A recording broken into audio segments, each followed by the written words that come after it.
little view before I go back in the van because the wind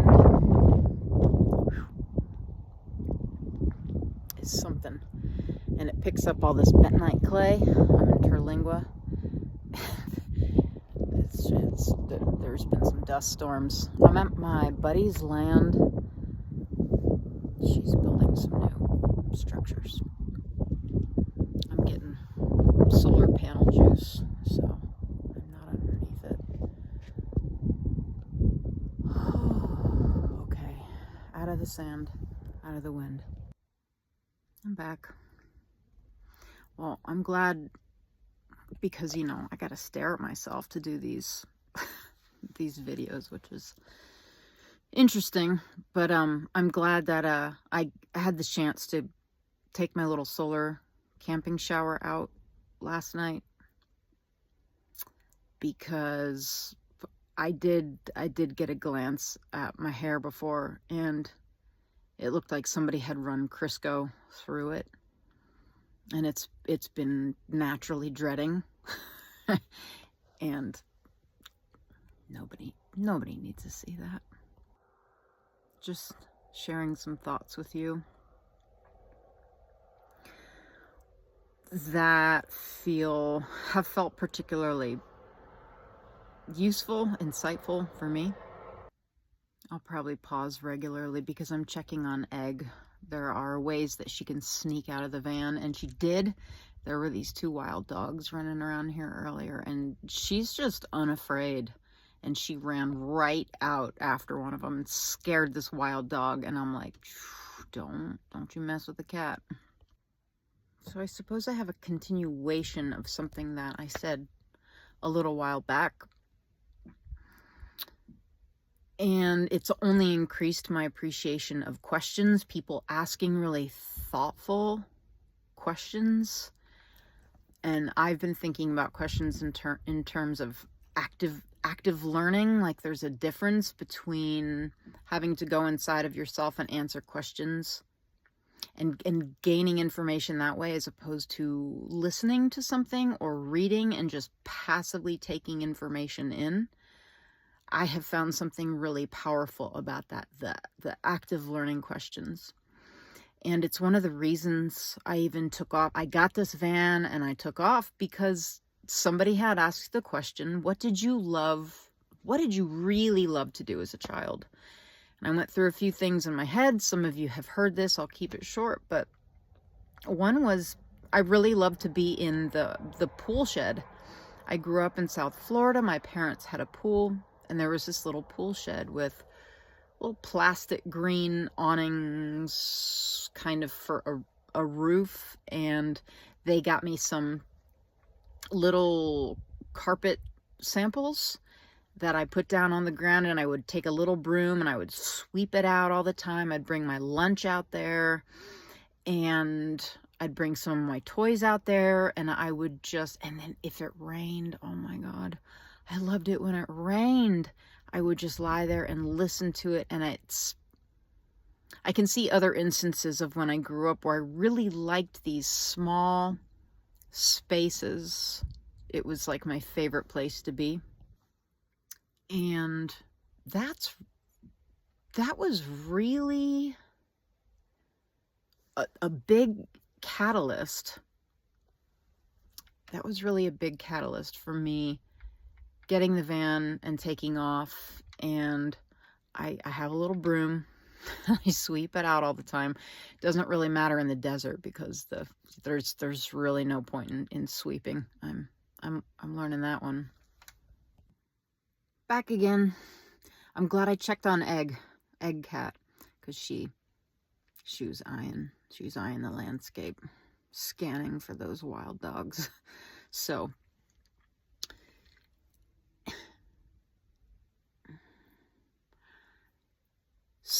speaking of Egg Cat, I won't go into detail about this, but it fits. It's part of this. She got in touch with her her sense of self. I saw it happen, and it was one of the coolest, moments of this whole trip that's been a little over a month long. I was out in the middle of the desert. I had met some friends that were out camping, and she just jumped out of the van. She didn't have her harness on or anything. I've been taking her out with her harness and her little leash. Her hearing has changed as she's aged, and she doesn't hear as well, so I'm just being as careful with her as I can, because I don't know that she can hear something that's sneaking up on her. Anyway, she started doing this meow, and she has done that when I've taken her hiking in our little backpack, and I thought that because she's she's a quiet cat, and so when she talks, she means something, so I listen, and I thought it meant that she was ready to go back to the van, like she was scared and getting a little upset. But it was this sound, this meow, when she was just kind of running around in the sand by herself. And then she started diving into the sand and rolling around in it, and that means she's really happy and excited and feels safe. But she was doing that meow, so I was like, oh wait, maybe that was her. It's like the call of the wild or something. I don't think she was scared when I took her on these long hikes. I think she was like feeling like herself, or this wild, feral, natural, inborn part of herself. And then out of nowhere, I was pretty good ways away from the van, she took off like lightning. Now, this cat is an older cat at this point, and I have not seen her run in years. And she ran so fast, it's like she kicked up the sand behind her. Hold. Okay, she's bathing herself. And it's like she left nothing but dust behind her, and I went running. And she had gone into the van all by herself, and she was sitting there drinking water. And it was like I watched her return to herself. And it was really very beautiful and meaningful for me to witness this. And my friend, my very wise friend, had said, hey, Erica, didn't you say that yesterday, because the day before I'd had this powerful day where I felt like I had returned to myself? And she said, yesterday, didn't you say like you returned home to yourself? It felt that way to you? I was like, yeah. And she's like, well, you know, you and your cat, you're co-regulating your own nervous systems here, and it's like you dropped into that, and then she dropped into that. And I feel like there's a lot to be said about it, and I'm doing a bunch of writing, and so that's just what I'm going to share for now. And there's many catalysts and reasons why I went out in the van like this, and many I'm sure that I don't even know about. But something I find so interesting is it was that thoughtful question that started this whole thing off for me. And it was that question of like, what did you really love to do as a kid? And I'm telling you, yesterday, and it's been over a month, it's taken a while to get used to all of the movement and the temperature change and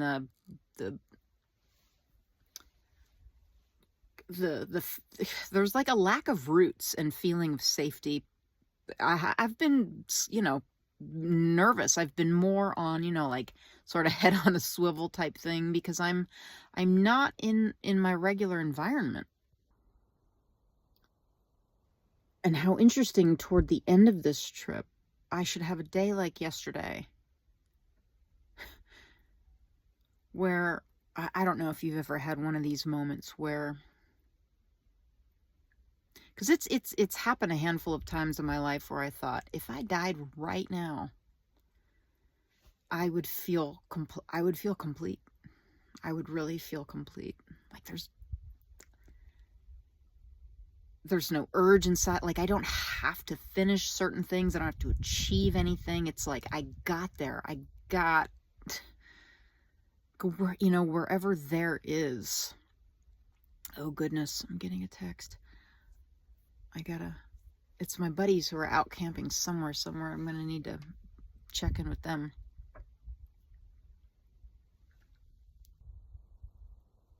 It feels like I got to that moment because I lived my way into a question, that's Rumi. What is it? That it's paraphrasing his words of, we are to live our way into the questions, essentially. Hi, Egg. To find the answers. You're living your way through a question into the answers. And yesterday felt like an answer. I can't even describe it. I'm not going to try right now. It's too big and sacred, and I need to spend more time with it on the inside before it goes somewhere on the outside. And I'm just so glad that I started offering classes via my blog, those active learning questions. And I'm going to get even more thoughtful about the questions that I'm asking, because I'm seeing the result of just seriously answering that thoughtful question.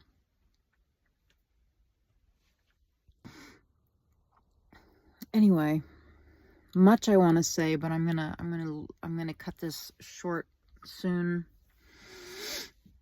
because I gotta get rolling. Gotta pull up wheels, as Stephanie Shonlott said to me, and now I've been saying it every day since.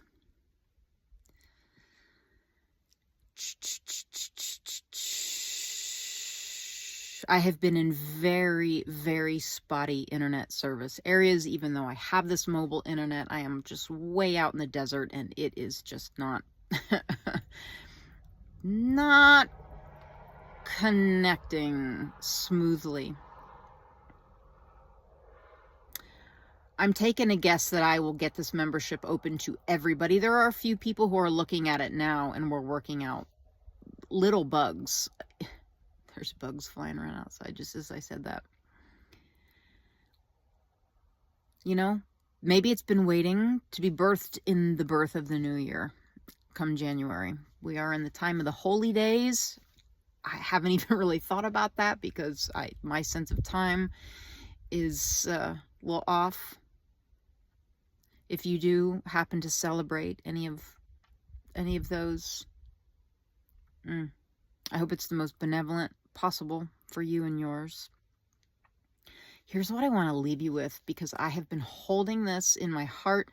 I have considered such a sentiment before, and I have my own way of having this idea live inside of me, but I heard it again recently in different words, and I was like, God, that is just one of the most important statements or questions, in my opinion anyway, that we can live with. Am I going to remember it now? I'll say it as a statement. Ready? Believe that the universe is rigged in your favor.